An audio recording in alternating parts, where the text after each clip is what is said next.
আজকে রংপুরকে বরত্তমান বাংলাদেশ দোকান মালিক সমিতি সহ রংপুরের সকল ব্যবসায়ী মহল ফিলিস্তিনে যে জেনোসাইড হচ্ছে, যে গণহত্যা হচ্ছে, তার প্রতিবাদে আজকের যে সমাবেশ, আমি একজন মুসলমান হিসেবে, আমি একজন মানুষ হিসাবে, আমি আমার পরিবারের পক্ষ থেকে এবং আমার সংগঠনের পক্ষ থেকে একাত্মতা ঘোষণা করছি। আমি একটু পিছনে যাই।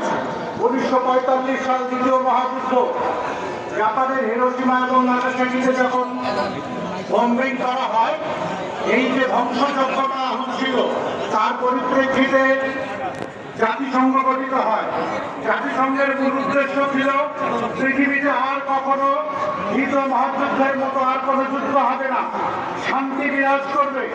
পরবর্তীতে আমরা লক্ষ্য করছি এই জাতিসংঘ আমেরিকা এবং নেটো সহ আমেরিকার অন্তর্ভুক্ত যে সমস্ত মিত্র দেশ আছে, তারা সুপরিকল্পিতভাবে ইসরায়েলের উপর ভর করে বিগত 50 থেকে 75-100 বছরের মধ্যে যত ধরনের মারণাস্ত্র তৈরি করেছে, সকল মারণাস্ত্র এই ফিলিস্তিন থেকে শুরু করে, গাজা থেকে শুরু করে, মিশর থেকে শুরু করে আরব রাজ্যের বিভিন্ন দেশে তারা প্রয়োগ করেছে। তারা পরিকল্পিতভাবে চায় এই মুসলিমরা যেন একাত্ম হতে না পারে, এই মুসলিমরা যেন পৃথিবীতে মাথা উঁচু করে দাঁড়াতে না পারে। তার জন্য তারা খালেদা জিয়ার ভূমিকায় অবতীর্ণ হয়েছে। আমরা মনে করি 57টি আরব লীগ আছে এবং ওয়াইসির মতো এত বড় মুসলিম সংগঠন থাকার পরে কি করে ইসরায়েলের মতো একটি বেঈমান রাষ্ট্র, একটি খালেদা রাষ্ট্র আমার মুসলিমদের উপরে, আমার শিশুদের উপরে, আমার নারীদের উপরে, সাংবাদিকদের উপরে, মানবতা কর্মীদের উপরে এত বড় জঘন্য অত্যাচার চালাতে পারে, যেটাকে গণহত্যাকেও তারা হার মানিয়েছে। সময় আসছে আর এই মুসলিম বিশ্ব শুধু নয়, সকল ধর্ম বর্ণ জাতি সত্তা এক হয়ে এই জাতিসংঘকে প্রত্যাহার করতে হবে।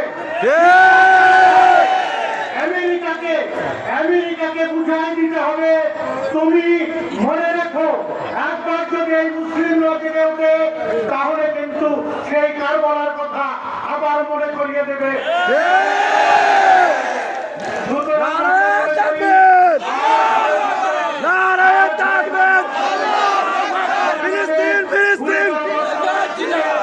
সকলে আমরা সকল ধরনের বিবেক, সকল রাজনৈতিক আদর্শের উপরে উঠে একটাই পরিচয় আমাদের হবে, আমরা মানুষ।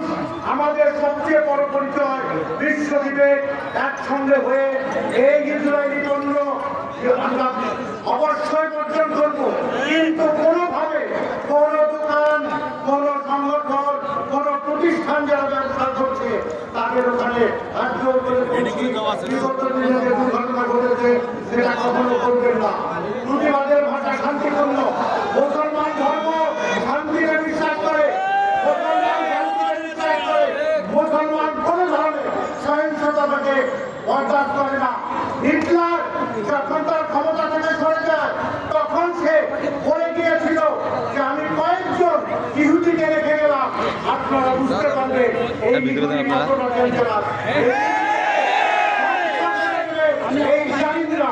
আমাদের এখন সময় আসছে এই জালিমদের বিরুদ্ধে ঘুরে দাঁড়াবার জন্য।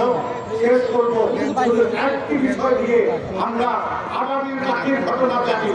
আসুন সারা বিশ্বে সকল মুসলমান প্রত্যেকে একটা আগামীর জাতি হয়ে একটা করে কাপড় যদি আমরা নিক্ষেপ করি তাহলে এই ইসরায়েল মাটির সাথে ধ্বংসে রূপান্তরিত হবে। জয় হোক বিশ্ব মানবতার, জয় হোক মুসলিমের। আরে তাকবীর, আল্লাহু আকবার। আসসালামু আলাইকুম ওয়া রাহমাতুল্লাহ।